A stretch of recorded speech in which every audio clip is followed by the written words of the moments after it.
A legislative boost for the renewable energy sector. A highway purchase ends in a 3-vehicle smash-up. And in sports, the West Indies fighting back in the first test against England. Credible, balanced, committed.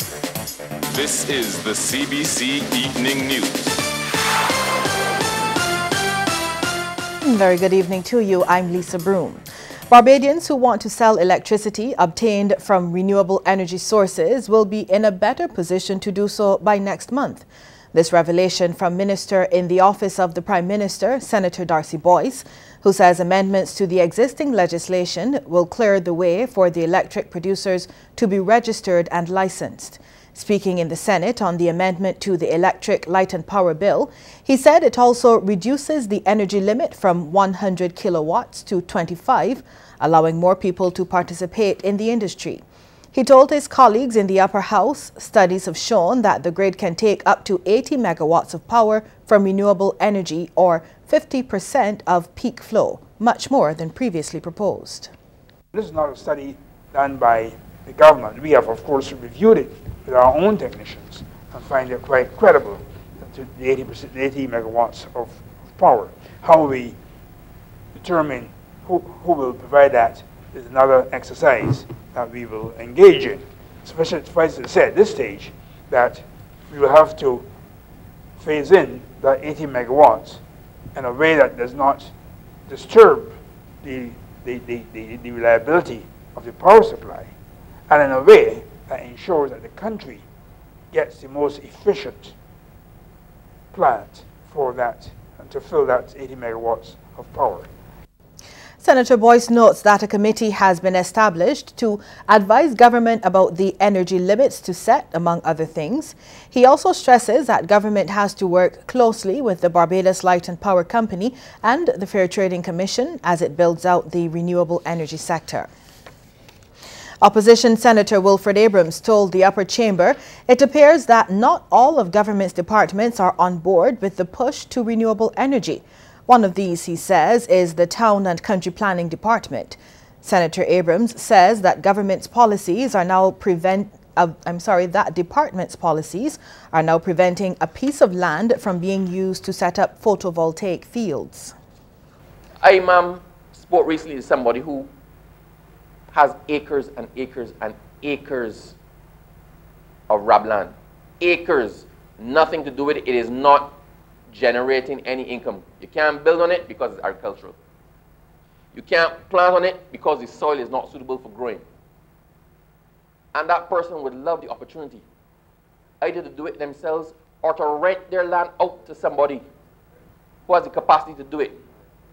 But they can't get it done because, once again, although the brains of some have addressed their minds and convinced themselves that this is the way we should go, it is not filtered down, ma'am, to all the other organs of the body. Former union boss, Senator Sir Roy Trotman, has blasted the Barbados Light and Power Company for its decision to send home workers without consulting with the union or government on the matter. And he used his session in the Senate to call on Prime Minister Fendo Stewart to intervene in the matter. Sir Roy says all major companies in Barbados which have taken a similar decision have followed the well-established practice of consultation, even if they had to be summoned by the Prime Minister of the day to ensure this happens. He says, however, the current owners of the power company have ignored the practice, giving notice of their decision to workers without any discussions, and this sets a bad precedent. It would seem to me that the call I make now for the Prime Minister to recognize the disrespect to this government, the disrespect to the employers in Barbados, the disrespect to the trade union movement, and the disrespect to all the people in Barbados by Barbados Light and Power Company, that disrespect must be answered. And answered if we hope to save the relationship that we have built over many years now with the employers and with Barbados.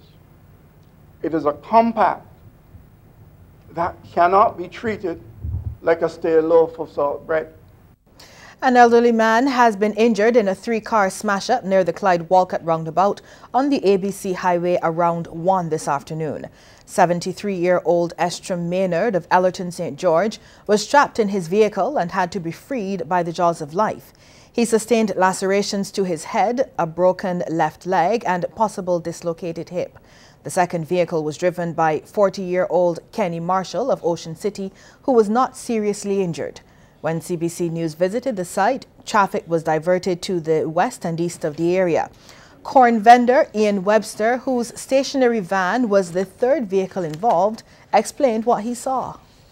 I saw I could give my corn. He had the car turned off. Before he could tell you going, oh yeah, pops, mail it. Why somebody want winning on the road? Mail it, but I see the car when we pull. Simple so. A St. Michael man lost everything today when his Jackson Tenantry home went up in flames around 2:30 this afternoon. Bentley Martindale was still in disbelief when a CBC News team visited the scene as friends and neighbors lent their support. I left here this morning about 6:30 for work. As far as I remember, everything was in order. I came back here to collect something in less than 5 minutes. After I left here about 7 minutes, I got the call that house was on fire. Hilton Barbados will be getting a makeover during the next 2 years, starting next month. News of this from Tourism Minister Richard Seeley, expressing confidence in the Hilton brand and the effort being made to improve the visitor experience at the hotel and resort. His comments came at the recent launch of its newest addition, the Euphoria Spa. The refurbishment of the hotel is also a very important step. We know the property was reopened in 2004, 2005, so we're at that 10-year point now where we need to do a little brush up in the rooms. All of the rooms, as I understand it, will be refurbished over the next 2 years, starting in May. We're going to do a batch now and then do a batch in 2016. Barbados is to have a new state-of-the-art reference laboratory which will support its national HIV and AIDS program. Ground was broken at the location at Enmore, where construction will take place on the $9 million facility.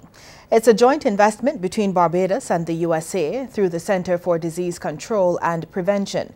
The two-story building will house the amalgamated laboratory departments of hematology, serology, molecular biology, TB, bacteriology, chemical pathology and quality assurance. A memorandum of understanding was also signed.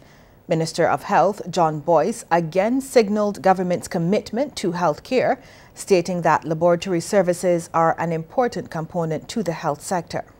Playing a critical role in the diagnosis and treatment of patients and for disease surveillance in the island.